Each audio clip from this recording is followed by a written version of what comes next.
রাজান রমজান মাস আমলের মাস।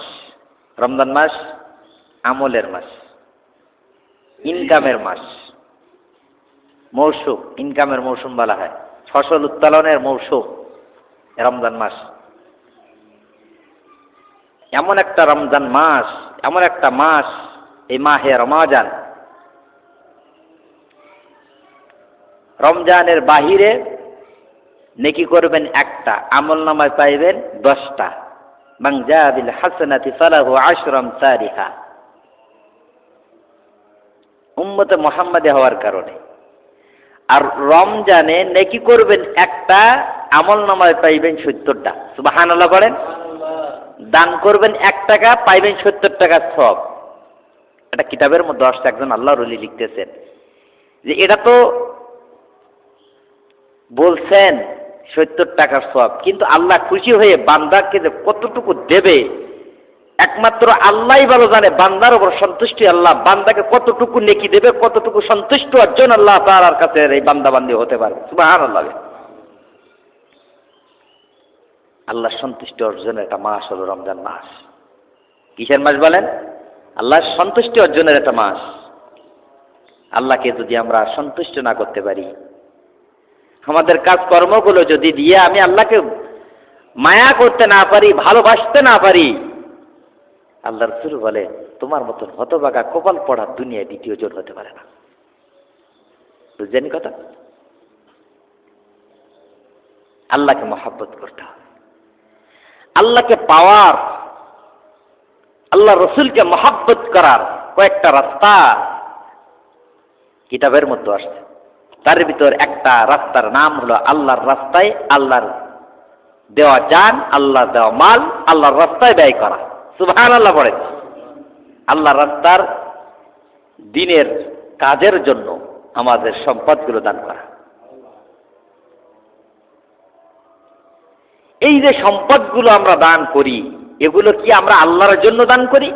না, আমরা আমাদের নিজেদের জন্যই দান করি। এটা আমি বলছি না, আল্লাহ বলছেন। সুবহানাল্লাহ বলেন। আর এই দান করার একমাত্র লক্ষ্য উদ্দেশ্য হলো আল্লাহকে পাওয়া, আল্লাহকে পাওয়া। কারণ উত্তম কিছু যদি আমরা দান করতে পারি, এর প্রতিদান দিবেন কে বলেন? সবাই বলেন, দিবেন কে? আল্লাহ।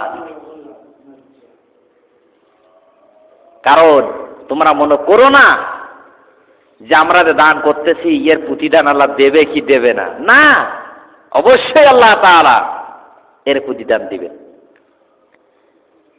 আল্লাহ তাআলা বলেন, ওয়ামা তুনফিকু মিন খায়রিন ফালিআনফুসিকুম।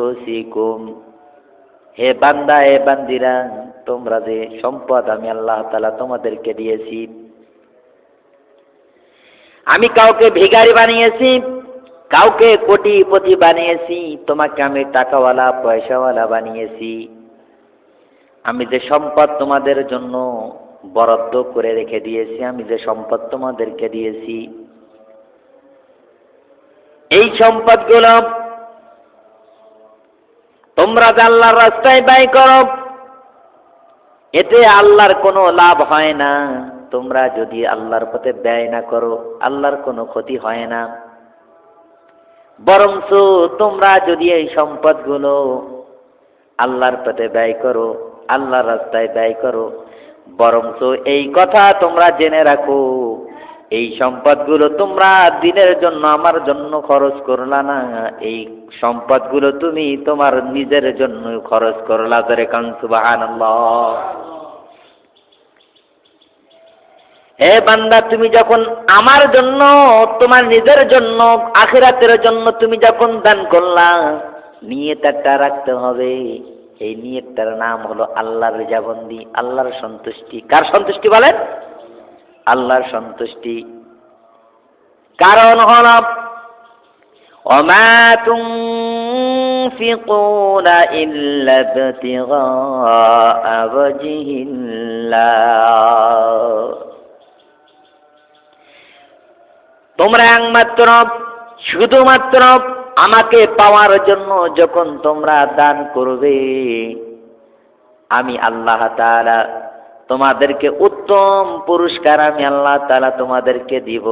জোরে কান সুবহানাল্লাহ। ওয়া মা তুনফিকু মিন খায়রিন ইউওয়াফা ইলাইকুম ওয়া